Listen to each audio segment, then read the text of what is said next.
এরপরে প্রশ্ন হলো, শবে কদরের রাতে কি আমল করব?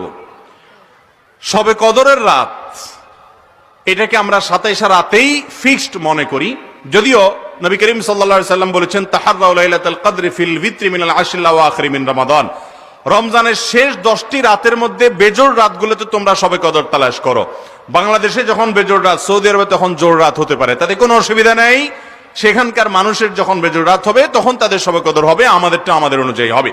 শবে কদরে যে আমলটির কথা নবী করিম সাল্লাল্লাহু আলাইহি সাল্লাম শিক্ষা দিয়েছেন সেটি হলো, আম্মা জান আয়েশা রাদিয়াল্লাহু তাআলাকে তিনি একটা দোয়া শিক্ষা দিয়েছেন। দোয়াটা হলো আল্লাহুম্মা ইন্নাকা আফুউন তুহিব্বুল আফওয়া ফাআফু আন্নি। আল্লাহ, আপনি ক্ষমাশীল, আপনি ক্ষমা করতে ভালোবাসেন, অতএব আমাকে আপনি ক্ষমা করে দিন।